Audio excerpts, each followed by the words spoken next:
नमस्कार। आज हम NCERT क्लास 11th का चैप्टर 7 साम्यावस्था या इक्विलिब्रियम का भाग 3 पढ़ेंगे। इससे पहले भाग 2 में हमने होमोजीनियस इक्विलिब्रियम यानी समांग साम्यावस्था और हिट्रोजीनियस इक्विलिब्रियम यानी विषमांग साम्यावस्था के बारे में जाना था। हिट्रोजीनियस इक्विलिब्रियम के एग्जाम्पल के रूप में हमने होमोजीनियस गैसियस सिस्टम का एग्जाम्पल लिया था। उसके लिए हमने केपी की कैलकुलेशन की थी, यानी पार्शियल प्रेशर्स के रूप में इक्विलिब्रियम कांस्टेंट को कैलकुलेट करना सीखा था। फिर हमने हिट्रोजीनियस इक्विलिब्रियम के लिए इक्विलिब्रियम कांस्टेंट किस प्रकार से कैलकुलेट करते हैं यह सीखा था।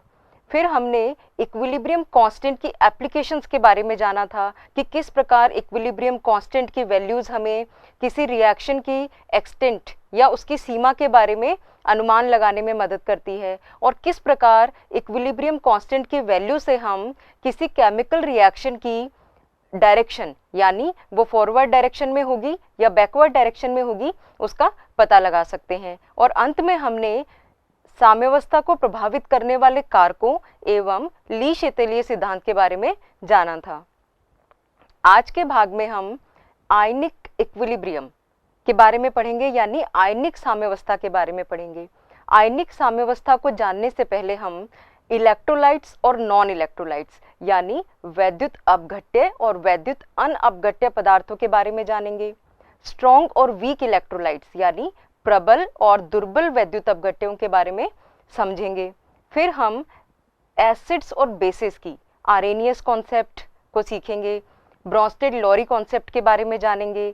कॉन्जुगेट एसिड बेस पेयर्स क्या होते हैं ये सीखेंगे, और साथ ही साथ हम एसिड्स और बेसिस का लुईस कॉन्सेप्ट समझेंगे। उसके बाद हम पीएच स्केल के बारे में जानेंगे और जल के आयनिक गुणनफल यानी जल के आयनिक प्रोडक्ट के बारे में समझेंगे, और हम वीक एसिड्स और वीक बेसिस के लिए आयोनाइजेशन कांस्टेंट को कैलकुलेट करना सीखेंगे। चलिए हम आज का भाग शुरू करते हैं।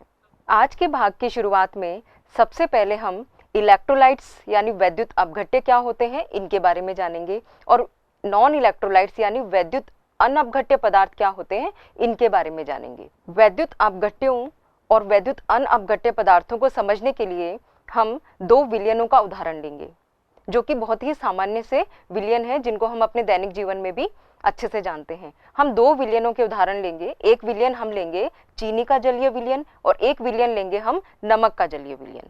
अब जो चीनी का जलीय विलयन है, अगर उसमें से हम इलेक्ट्रिक करंट को, विद्युत धारा को पास करेंगे तो यह विलयन विद्युत धारा को अपने में से प्रवाहित नहीं होने देता है।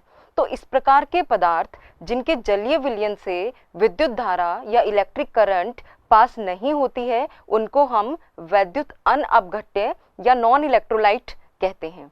और दूसरी तरफ जो नमक का जलीय विलयन है, उस विलयन से अगर हम इलेक्ट्रिक करंट को पास करेंगे तो उस विलयन से इलेक्ट्रिक करंट जो है वो पास हो जाती है। यानी इस प्रकार का जो विलयन है जिससे इलेक्ट्रिक करंट पास हो जाती है, इस प्रकार के पदार्थ जो हैं इलेक्ट्रोलाइट्स या वैद्युत अपघट्य कहलाते हैं। अब इसको समझते हैं हम। जो सोडियम क्लोराइड होता है, नमक जिसे हम साधारण भाषा में कहते हैं, सोडियम क्लोराइड का जो जलीय विलयन होता है उसमें सोडियम क्लोराइड सोडियम प्लस और Cl माइनस यानी क्लोराइड आयनों के रूप में उपस्थित होता है, और ये जो आयन्स होते हैं ये इलेक्ट्रिक करंट के कैरियर्स के रूप में काम करते हैं। इसलिए नमक का जो जलीय विलयन होता है वो विद्युत धारा को प्रवाहित कर सकता है। तो फैराडे ने पदार्थों को उनकी विद्युत चालकता क्षमता के आधार पर इस प्रकार से वर्गीकृत किया: वैद्युत अपघट्य यानी इलेक्ट्रोलाइट्स और वैद्युत अनअपघट्य यानी नॉन इलेक्ट्रोलाइट्स।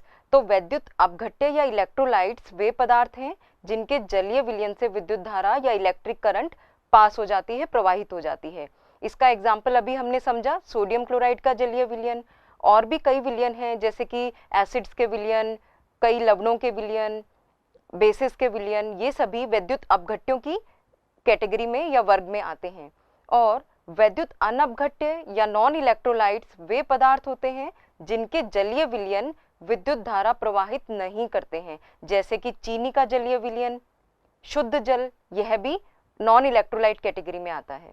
अब फैराडे ने इलेक्ट्रोलाइट्स को पुनः दो टाइप्स में क्लासिफाई किया, प्रबल वैद्युत अपघट्य और दुर्बल वैद्युत अपघट्य। प्रबल वैद्युत अपघट्य या स्ट्रॉन्ग इलेक्ट्रोलाइट्स, इनके जलीय विलयन में ये पूर्ण रूप से आयनित होते हैं, जैसे कि सोडियम क्लोराइड। सोडियम क्लोराइड जो है वो पूरी तरह से अपने जलीय विलयन में 100% आयनित होता है, यानी जितना भी सोडियम क्लोराइड है वो सोडियम प्लस और Cl- के रूप में उपस्थित होगा। यानी इस प्रकार के पदार्थ जो पूर्णतया या लगभग पूर्णतया आयनित रूप में उपस्थित होते हैं उनको हम स्ट्रॉन्ग इलेक्ट्रोलाइट्स कहते हैं। अब दुर्बल वैद्युत अपघट्य या वीक इलेक्ट्रोलाइट्स, इनके जलीय विलयन में ये पदार्थ आंशिक रूप से आयनित होते हैं, जैसे एसिटिक अम्ल। इसको हम इस प्रकार से समझेंगे, जो एसिटिक अम्ल है यह 5% ही आयनित होता है। मतलब अगर इसके 100 अणु उपस्थित हैं तो उनमें से केवल 5 जो हैं वो एसिटेट आयन यानी CH3 COO- और H+ आयन में टूटेंगे, और बाकी जो 95% जो इसके अणु हैं वो अनआयोनाइज्ड फॉर्म में ही उपस्थित रहेंगे। यानी जो वीक इलेक्ट्रोलाइट्स होते हैं वो केवल उनका कुछ हिस्सा ही आयनित होता है, बाकी काफी हिस्सा उनका अनआयनित फॉर्म में उपस्थित होता है।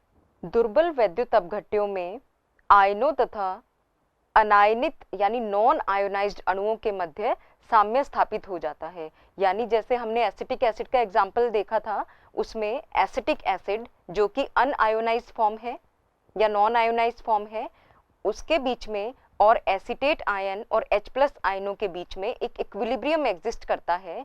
और इस प्रकार का जो इक्विलिब्रियम या साम्य होता है जिसमें जलीय विलयन में आयन पाए जाते हैं, आयनिक साम्य या आयनिक इक्विलिब्रियम कहलाता है।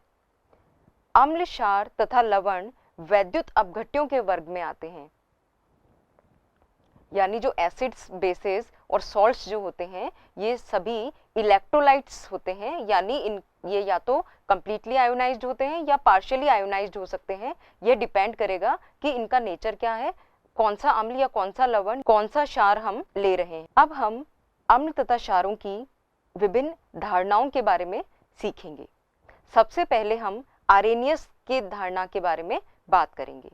आरेनियस के अनुसार अम्ल वे पदार्थ हैं जो जल में अपघटित होकर H+ आयन देते हैं, और क्षारक वे पदार्थ हैं जो जल में अपघटित होकर OH- या हाइड्रोक्साइड आयन देते हैं।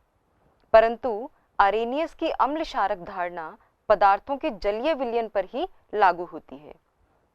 आरेनियस के अनुसार जो स्पीसीज H+ दे सकते हैं वो एसिड्स होते हैं। तो इस प्रकार से अगर हम देखें तो HCl यानी hydrochloric acid, H2SO4, HNO3, HClO4 यानी परक्लोरिक एसिड, ये सभी एसिड्स के एग्जाम्पल हैं। और NH4OH, KOH, NaOH मतलब सोडियम हाइड्रोक्साइड, ये सारी स्पीसीज चूंकि अपने जलीय विलयन में हाइड्रोक्साइड आयन दे सकती है तो ये सभी बेसेस या क्षारकों में आएंगे। अब यहाँ पे यह जानना जरूरी है कि जो सारे एसिड्स होते हैं वो सभी एक प्रकार के नहीं होते हैं। जैसे अगर हम बात करें HCl, HNO3, H2SO4, ये जो एसिड्स हैं ये पूर्णतः आयनित अवस्था में उपस्थित होते हैं और अधिक मात्रा में हाइड्रोजन आयन प्रोवाइड करते हैं। तो ये जो अम्ल हैं या एसिड्स हैं इनको हम स्ट्रॉन्ग एसिड्स कहते हैं। और दूसरे तरफ जो एसिटिक एसिड है, फॉस्फोरिक एसिड है, HF है, हाइड्रोजन फ्लोराइड है, ये वीक एसिड्स की कैटेगरी में आते हैं, क्योंकि अभी हमने देखा जैसे कि एसिटिक एसिड का केवल कुछ हिस्सा ही आयनित होता है, यानी केवल कुछ हिस्सा ही आयनित होकर H+ आयन देता है, यानी इनसे मिलने वाले जो H+ आयन की मात्रा होती है वो काफी कम होती है। इसलिए इस प्रकार के एसिड्स को हम वीक एसिड्स कहते हैं। इसी प्रकार से बेसेस में भी स्ट्रॉन्ग बेसेस होते हैं और वीक बेसेस होते हैं। सोडियम हाइड्रोक्साइड और पोटेशियम हाइड्रोक्साइड को हम स्ट्रॉन्ग बेसिस की कैटेगरी में डालते हैं, और जो अमोनियम हाइड्रोक्साइड है उसका भी पार्शियल आयोनाइजेशन ही होता है, यानी कम मात्रा में हाइड्रोक्साइड आयन देता है, तो इसलिए इसको हम वीक बेस की कैटेगरी में रखते हैं। इस प्रकार बहुत सारी स्पीसीज जो हैं उनको हम आरेनियस धारणा के अनुसार एसिड्स या बेसिस में कैटेगराइज कर सकते हैं।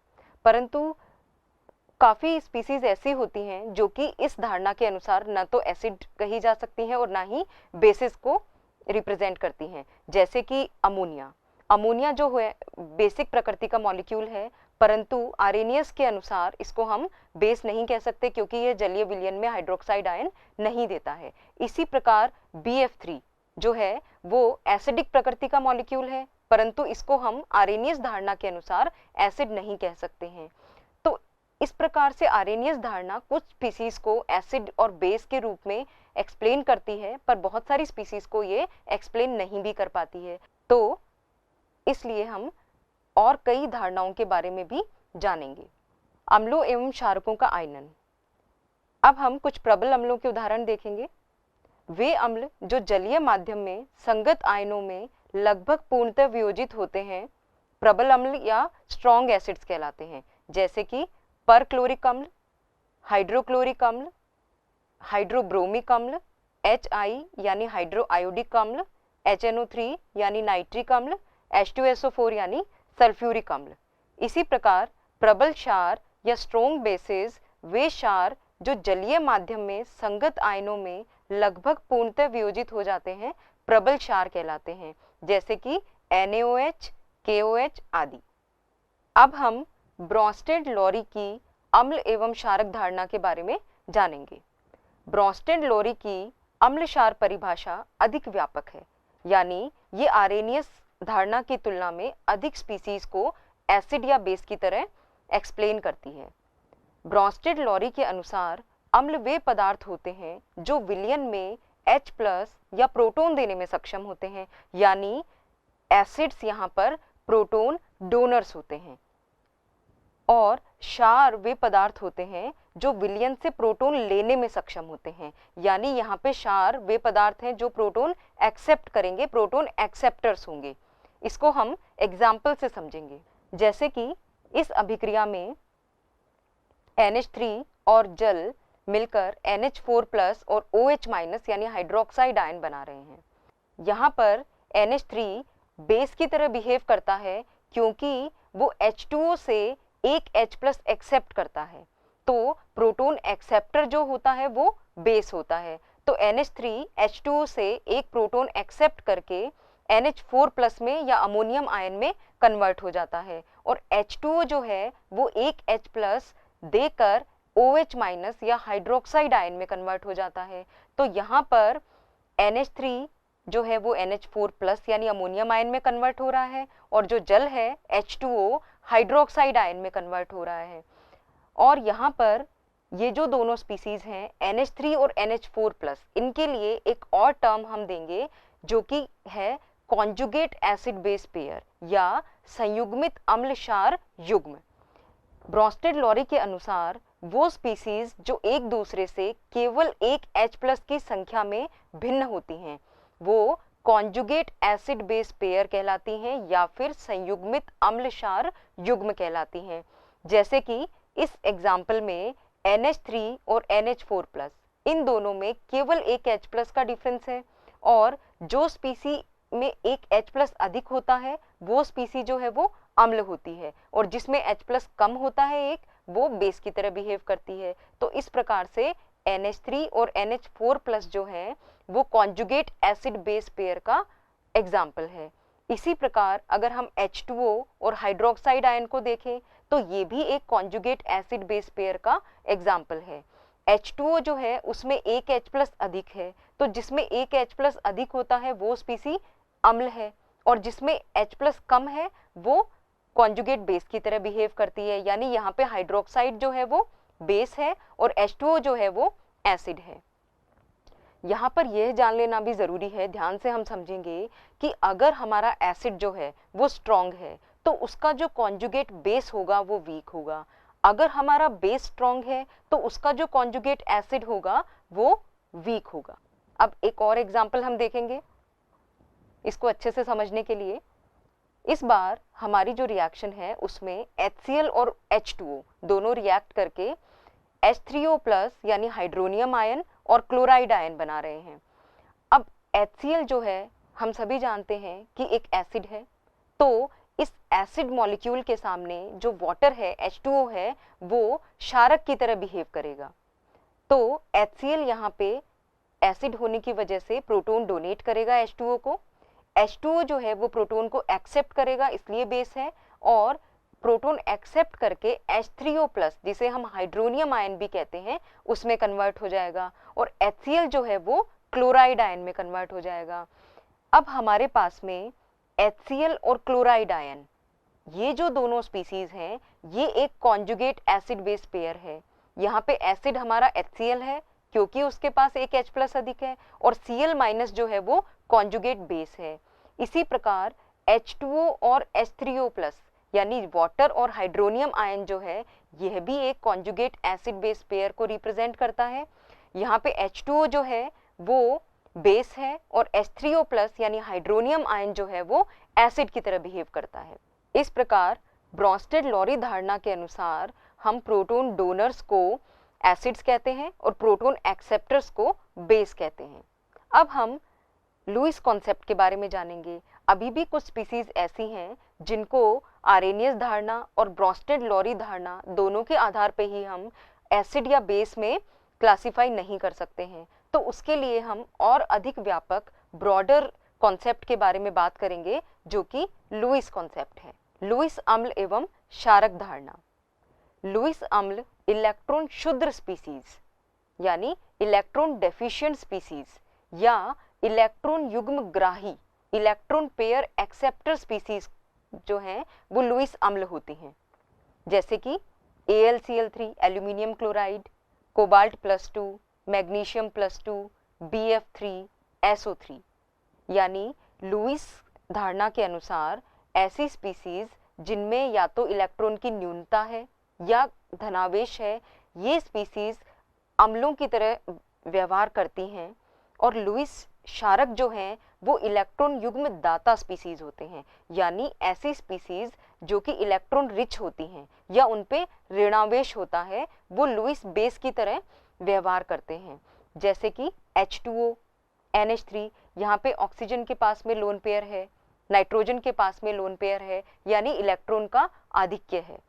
तो ये जो स्पीसीज हैं वो लुईस बेस की तरह व्यवहार करेंगी इनके लोन पेयर्स की वजह से, और ऐसे ही हाइड्रोक्साइड आयन जो है वो अपने ऋणावेश की वजह से लुईस बेस की तरह व्यवहार करेगा। इसी प्रकार कुछ और लुईस बेसेस हैं जैसे कि ROH alcohol molecule, calcium oxide, R3N यानी टर्शरी अमीन आदि। अब हम जल के आयनन स्थिरांक एवं इसके आयनिक गुणनफल के बारे में समझेंगे।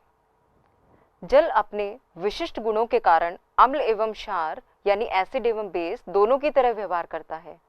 अभी हमने जो दो रिएक्शंस देखी थी ब्रॉन्स्टेड-लॉरी कॉन्सेप्ट में, वहां पे हमने देखा था कि अमोनिया के सामने जल जो है वो एसिड की तरह बिहेव कर रहा था और HCl के समक्ष जल जो है वो बेस की तरह व्यवहार कर रहा था।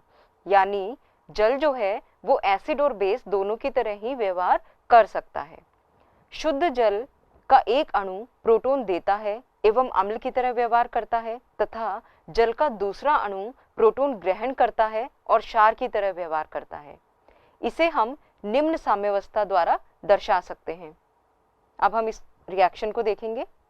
H2O प्लस H2O, यहाँ पे अभी हमने कहा कि एक अणु अम्ल की तरह व्यवहार करेगा और एक अणु क्षार की तरह व्यवहार कर कर हमें जो स्पीसीज मिलेंगी वो इस प्रकार से होंगी, हाइड्रोनियम आयन और हाइड्रोक्साइड आयन। इस इक्विलिब्रियम के लिए हम इक्विलिब्रियम कांस्टेंट जो है वो लिख सकते हैं। इक्विलिब्रियम कांस्टेंट किस प्रकार से लिखेंगे? K इज इक्वल टू, पहले हम प्रोडक्ट्स का मोलर कंसंट्रेशंस को ऊपर लिखेंगे, उनके प्रोडक्ट को, जो कि हमारे पास हाइड्रोनियम आयन और हाइड्रोक्साइड आयन है। तो न्यूमरेटर पार्ट में हाइड्रोनियम आयन और हाइड्रोक्साइड आयन की कंसंट्रेशन आएंगी और डिनोमिनेटर पार्ट में H2O जो है उसकी कंसंट्रेशन आएगी। अब हमें यहाँ पे ये जानना ज़रूरी है कि शुद्ध जल या जो प्योर वाटर होता है एक बहुत ही वीक इलेक्ट्रोलाइट होता है, यानी इसका आयनन बहुत कम मात्रा में होता है। जल का लगभग 55.4 × 10⁷ अणुओं में से केवल एक अणु आयोनाइज्ड होता है या आयनित होता है। तो यहाँ पर हम जो अनआयोनाइज्ड जो जल है उसकी जो सांद्रता है उसको हम यहाँ पे कांस्टेंट मान सकते हैं। तो इस जल की सांद्रता को कांस्टेंट मानकर हम K से मल्टीप्लाई करते हैं तो हमें एक नया कांस्टेंट मिलता है जिसे हम KW से रिप्रेजेंट करते हैं। इसे हम जल का आयनन स्थिरांक या आयोनाइजेशन कांस्टेंट बोलते हैं। यह H आयन और OH आयन की मोलर कंसंट्रेशंस के गुणनफल के बराबर होता है और यही जल का आयनिक गुणनफल या आयनिक प्रोडक्ट कहलाता है। अब 298 केल्विन पर KW का मान जो है वो हमें इस प्रकार से मिलता है। H और OH आयनों की जो कंसंट्रेशंस हैं वो यहाँ पर 298 केल्विन पर बराबर होती हैं, जो कि इस प्रकार है 1 × 10⁻⁻7 और इन दोनों का जो प्रोडक्ट है वो हमें 1 × 10⁻14 प्राप्त होता है, जो कि जल का आयनिक गुणनफल है 298 केल्विन पर। KW एक साम्यावस्था स्थिरांक है, इसलिए इसका मान ताप पे निर्भर करता है, यानी टेम्परेचर बदलने पर इसका मान जो है वो बदल जाएगा। यह वैल्यू जो है वो 298 केल्विन पर है। अब हम पीएच स्केल के बारे में जानेंगे। हाइड्रोनियम आयन की मोलरता में सांद्रता को एक लघुगणकीय मापक्रम में प्रदर्शित किया जाता है जिसे कि पीएच स्केल कहते हैं। सोरेनसन नाम के एक साइंटिस्ट ने H आयन की सांद्रता को व्यक्त करने के लिए एक सिंपल स्केल या मापक्रम दिया जिसे हम पीएच स्केल कहते हैं। इसमें किसी सॉल्यूशन की पीएच उसमें उपस्थित हाइड्रोजन आयनों की ग्राम मोल प्रति लीटर में सांद्रता का ऋणात्मक या नेगेटिव लोगैरिथम होती है।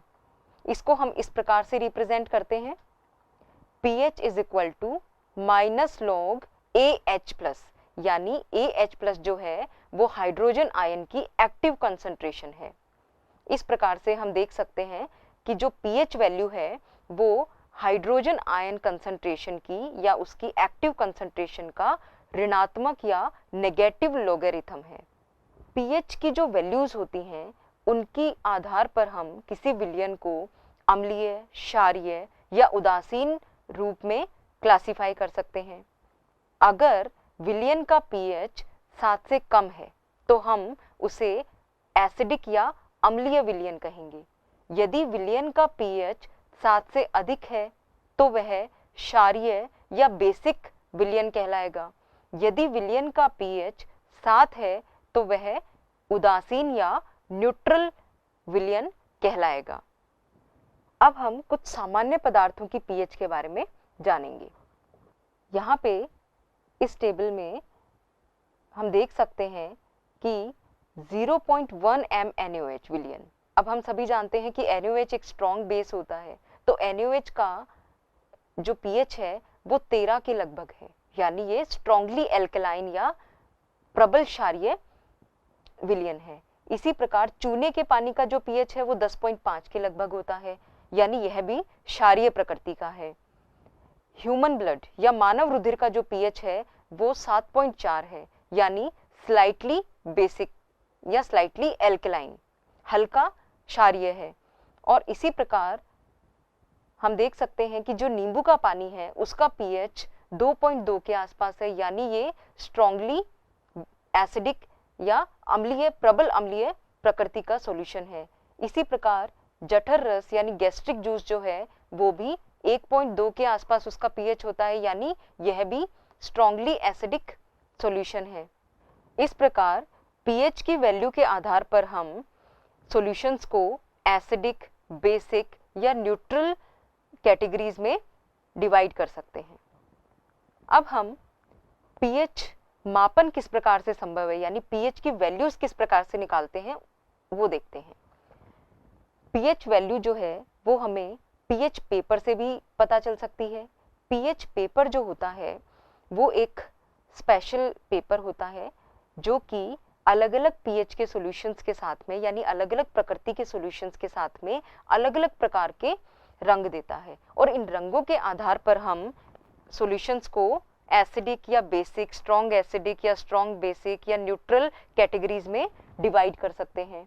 जैसे अगर हमारा जो विलयन है वो स्ट्रॉन्ग एसिडिक है तो उसका जो pH है वो 3 से कम आएगा और pH पेपर में उसका रंग हमें रेड पार्ट में मिलेगा। यानी स्ट्रॉन्ग एसिडिक जो सॉल्यूशंस हैं वो हमें pH पेपर पर लाल रंग का कलर देंगे। इसी प्रकार से pH रेंज 3 से 6 के लिए जो सॉल्यूशंस हैं वो हमें ऑरेंज या येलो कलर देंगे और ये वीकली एसिडिक होते हैं, इनको हम वीक एसिडिक या दुर्बल अम्लीय कहेंगे। इसी प्रकार से न्यूट्रल सॉल्यूशंस जो हैं वो pH पेपर पर ग्रीन कलर देंगे और ये जो है विलयन उदासीन या न्यूट्रल होंगे। इसी प्रकार अगर कोई विलयन हमें ब्लू कलर देता है लिटमस पेपर के साथ में तो वह वीकली एल्केलाइन माना जाएगा और उसका जो pH है वो 8 से 11 की रेंज में मिलेगा। और स्ट्रॉन्ग एल्केलाइन जो सॉल्यूशंस होते हैं वो pH पेपर पर इंडिगो या वॉयलेट या बैंगनी रंग हमें देते हैं। तो इस प्रकार से pH पेपर जो है उसके अलग अलग रंगों से हमें विलयन की प्रकृति और उसके pH रेंज के बारे में जानकारी मिलती है। इसी प्रकार pH मीटर जो है वो विलयन के विद्युत विभव से हमें pH का मान प्रोवाइड करता है। तो इस प्रकार से pH मापने के लिए हम pH पेपर या pH मीटर का उपयोग कर सकते हैं। अब हम एक एग्जाम्पल करेंगे pH की वैल्यू निकालने के लिए। यहाँ हमें पेय पदार्थ के नमूने में हाइड्रोजन आयन की सांद्रता दी गई है जो कि 3.8 × 10⁻³ m है। हमें इस विलयन का pH निकालना है तो उसके लिए हम pH का फॉर्मूला होता है pH = -log of hydrogen ion concentration का उपयोग करेंगे। यहाँ पे हाइड्रोजन आयन की जो कंसंट्रेशन है वो हमें क्वेश्चन में दी हुई है, उस वैल्यू को हम यहाँ पर हाइड्रोजन आयन कंसंट्रेशन की जगह लिखेंगे और इसको सॉल्व करेंगे। सिंप्लीफाई करके सॉल्व करने पे हमें यहाँ पे पेय पदार्थ का जो pH है वो हमें 2.42 प्राप्त होता है। यानी यह जो सॉल्यूशन है वो अम्लीय या एसिडिक प्रकृति का है। तो इस प्रकार से जब हाइड्रोजन आयन की कंसंट्रेशन दी गई है तो हम pH निकाल सकते हैं और pH से हम हाइड्रोजन आयन कंसंट्रेशन भी निकाल सकते हैं। अब हम दुर्बल अम्लों के आयनन स्थिरांक या आयोनाइजेशन कांस्टेंट के बारे में जानेंगे। जलीय विलयन में दुर्बल अम्ल के आयनन को हम निम्न साम्यावस्था से प्रदर्शित कर सकते हैं। यहाँ पर हम एक रिएक्शन को इस प्रकार से देखेंगे। HX + H2O से H3O+ और X- बनते हैं। HX जो है वो एसिड या अम्ल को शो करता है। यहाँ पर HX जो है उसकी प्रारंभिक सांद्रता हम C से दिखाते हैं। शुरू में प्रारंभिक सांद्रता HX की C है और H3O+ और X- की इनिशियल कंसंट्रेशन जो है वो 0 हैं। अब सांद्रता में समय के साथ में HX की जो कंसंट्रेशन है उसमें चेंज आता है, यानी वो कम होना शुरू होती है और प्रोडक्ट्स की कंसंट्रेशन बढ़ना शुरू करती है। साम्य सांद्रताएं अगर हम HX की और प्रोडक्ट्स की देखें तो वो इस प्रकार से लिखते हैं C- C अल्फा। अल्फा जो है यहाँ पे आयोनाइजेशन की मात्रा है, यानी HX की जो आयोनाइज होने की मात्रा है, कितना HX आयोनाइज होता है वह मात्रा हम अल्फा से शो करते हैं। तो HX की साम्य सांद्रता C- C अल्फा होगी और H3O+ और X- की जो इक्विलिब्रियम कंसंट्रेशन है वो हम C अल्फा और C अल्फा से रिप्रेजेंट करेंगे। अब हम इन साम्य सांद्रताओं को इक्विलिब्रियम कांस्टेंट के व्यंजक में लिखेंगे। यहाँ पर हम प्रोडक्ट्स की जो मोलर कंसंट्रेशंस हैं उनको हम न्यूमरेटर पार्ट में लिखेंगे तो हमें यहाँ पे C² α² मिलेगा और डिनोमिनेटर पार्ट में हम HX की मोलर कंसंट्रेशन को लिखेंगे जो कि C- C अल्फा थी, जिसको हम C(1 - अल्फा) भी लिख सकते हैं। इस प्रकार इसको सॉल्व करके हमें C α² डिवाइडेड बाय 1 - अल्फा मिलेगा, जिसको हम Ka से रिप्रेजेंट करते हैं। यहाँ पे Ka जो है वो अम्ल HX का वियोजन या आयोनाइजेशन कांस्टेंट या आयनन स्थिरांक है।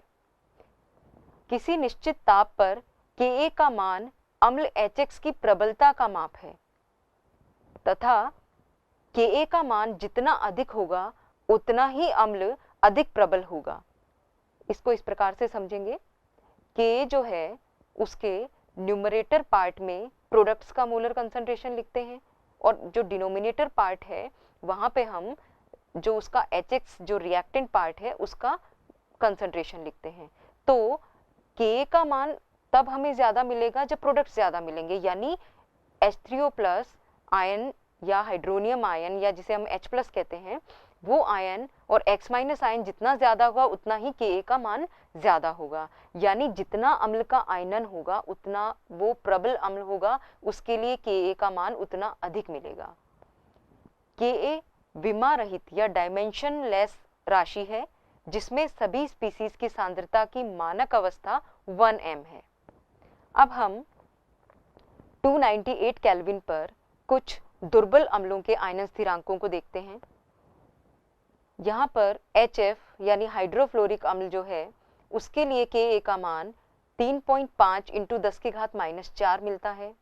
इसी प्रकार अगर हम यहाँ पे बेंजोइक एसिड को देखें तो बेंजोइक एसिड के लिए वैल्यू मिलती है 6.5 इंटू 10 टू द पावर -5 और यहाँ पे फिनोल जो है उसके लिए जो वैल्यू है Ka की वो है 1.3 into 10 raise to the power -10। यानी हम देख सकते हैं कि यहाँ पर जितना Ka का वैल्यू कम है उतना एसिड जो है वो वीक है। यानी यहाँ पे फिनोल हमारे पास में हाइड्रोसाइनिक अम्ल ये और भी अधिक वीक एसिड्स हैं।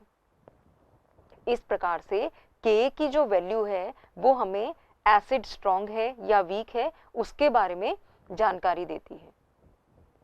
अब दुर्बल क्षारकों का आयनन हम समझेंगे। दुर्बल क्षारकों का आयनन निम्न साम्यावस्था समीकरण से प्रदर्शित कर सकते हैं। यहाँ पे MOH जो है वो एक क्षार है, बेस है और वो आयोनाइज होकर M प्लस OH माइनस में कन्वर्ट होता है। तो इसके लिए हम इक्विलिब्रियम कांस्टेंट जो है वो इस प्रकार से लिखेंगे। न्यूमरेटर पार्ट में हम प्रोडक्ट्स को लिखेंगे यानी M प्लस और OH माइनस की कंसंट्रेशन और डिनोमिनेटर पार्ट में हम बेस को लिखेंगे, MOH को लिखेंगे।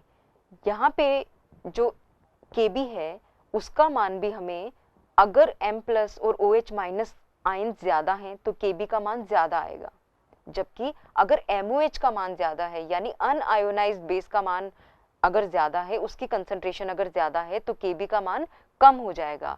तो यानी Kb का जो वैल्यू है वो हमें बेसिस की स्ट्रेंथ के बारे में बताता है, सामर्थ्य के बारे में बताता है, यानी बेस जो है वो स्ट्रॉन्ग है कि वीक है। अगर Kb का मान अधिक है तो बेस स्ट्रॉन्ग कहलाएगा, अगर Kb का मान कम है तो बेस वीक कहलाएगा।